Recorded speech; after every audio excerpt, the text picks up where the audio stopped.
और चलिए अब रुक करते हैं महासमुंद का, जहां पर एक महिला भागवत कथावाचिका को कुछ लोगों ने धमकी दी है। फोन पर धमकाने वालों का कहना है कि एक गैर ब्राह्मण और महिला होने की वजह से यामिनी को व्यास गद्दी से कथा कहने का हक नहीं है।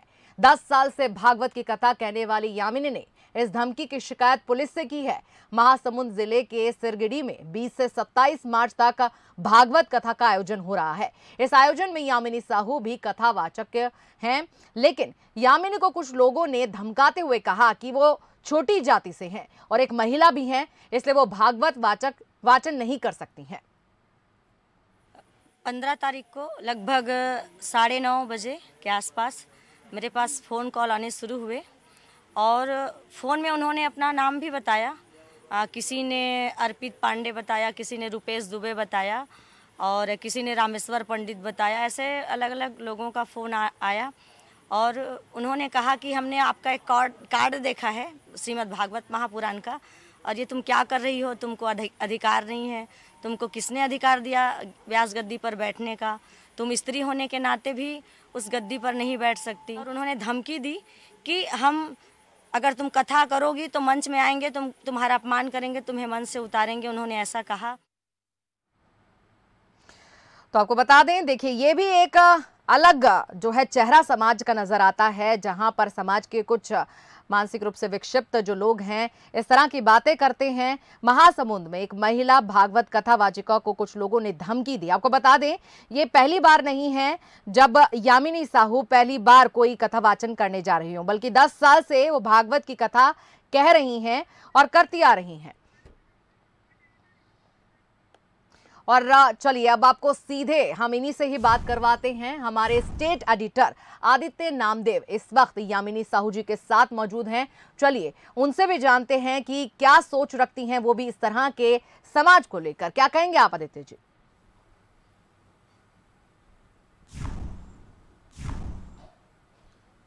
देखिए, इस वक्त मैं पंडित प्रिया शरण त्रिपाठी जी के साथ हूं। निश्चित तौर पर देखिए, ये कहा गया है जात न पूछो साधु की, पूछ लीजिए ज्ञान।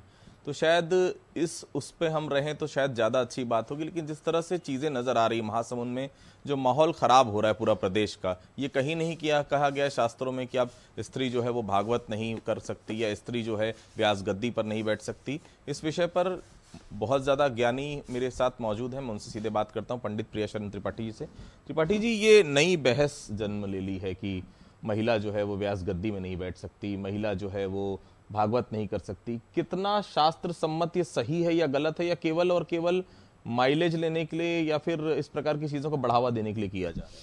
नहीं, पहले तो हम ये समझें कि शास्त्र क्या होता है। देश काल परिस्थितियों का जो विधान है वो शास्त्र कहलाता है।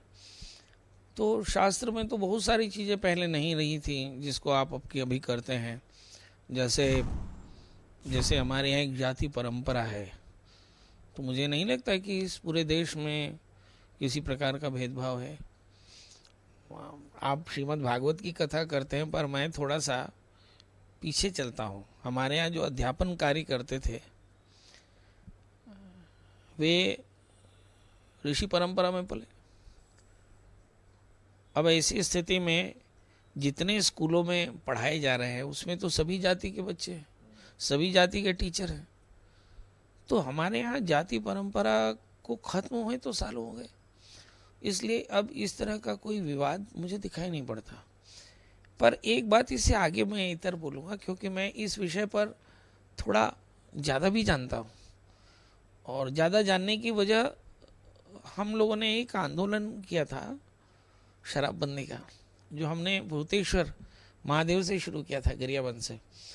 और उन दिनों में गरियाबंद को समझने का मौका मिला। वहाँ साहू समाज जो है वो बड़ा धार्मिक है, बहुत आध्यात्मिक है, और वो जागरूक भी है, राजनीतिक रूप से भी जागरूक है, आध्यात्मिक रूप से भी जागरूक है। अब सिरकट्टी आश्रम में मेरा ख्याल है जो आचार्य हैं, जो सर्वराकार हैं, वो उसी समाज से हैं। जो पूजा होती है वहाँ भूतेश्वर में, संभवतः वो भी पूजा वहाँ होती है। तो ऐसे उस क्षेत्र में इसका बड़ा बोलबाला है, और मुझे ऐसा लगता नहीं कि हमने कभी सिरगट्टी आश्रम में जाकर कभी अश्रद्धा देखी हो। हमने देखा कि बड़ी बड़ी श्रद्धा से लोग आते हैं, साधु संत हैं।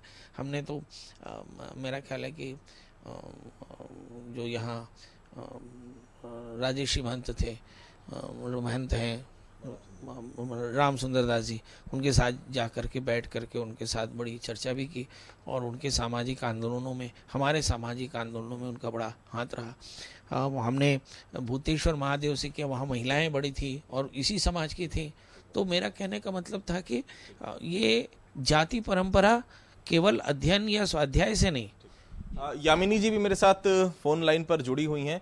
यामिनी जी, मैं आपसे सीधा यही बात करना चाहता हूं कि स्त्री या पुरुष ये सब चीजें अब खत्म हो चुकी है। मेरा सीधा सा यही कहना है कि जिसके पास ज्ञान है आप ज्ञान उससे बटोर लीजिए। स्कूल में बच्चे पढ़ने के लिए जाते हैं, ये देखकर माँ बाप नहीं भेजते कि पढ़ाने वाला ब्राह्मण है या किसी और समाज का है। ये दिक्कत क्यों आ रही है? जब 10 साल से लगातार आप कथा वाचन कर रही हैं, तो अभी ये दिक्कत क्यों आ रही है? क्या कुछ जानबूझ के प्रताड़ित करने की बात आ रही है सामने, या कुछ लोग हैं जो नहीं चाहते कि आप भागवत गीता का वहां पर प्रवचन करें? इसमें ऐसा है कि मैं लगातार 10 सालों से कथा वाचन कर रही थी और अभी तक किसी के द्वारा कोई जो है विरोध सामने नहीं आया था।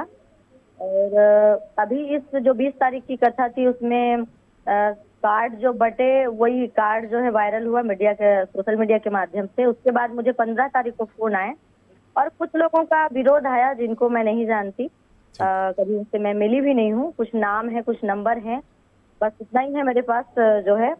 और इसमें जैसे एक बात मैं ये कहना चाहूंगी यहाँ पर कि समाज से मेरा कोई विरोध नहीं आया है। कुछ पर्टिकुलर व्यक्ति हैं 15-20 जिनको कॉल आया है और वही लोग इसका विरोध कर रहे हैं और मैंने इसके लिए शिकायत भी दर्ज करा दी है और बाकी जांच चल रही है। विरोध चलते रहता है, आप आगे बढ़ें, हम सभी की शुभकामनाएं यही है, क्योंकि आप सही मार्ग पर जा रही हैं और कोई होता नहीं आपको बीच में टोकने या रोकने वाला है। ब्राह्मण समाज का भी साफ तौर पर कहना है कि ऐसा कहीं शास्त्र में नहीं लिखा हुआ है कि स्त्री जो है वो कथा वाचन नहीं कर सकती है, स्त्री व्यास गद्दी में नहीं बैठ सकती। ये कुछ लोग हैं जो इस प्रकार की भ्रांतियां करना चाहते हैं और सीधे तौर पर माहौल खराब करना चाहते हैं। उससे ज्यादा कुछ नहीं, आप आगे बढ़िए। निश्चित तौर पर पूरा समाज, ब्राह्मण समाज और हर समाज का शख्स आपके साथ है।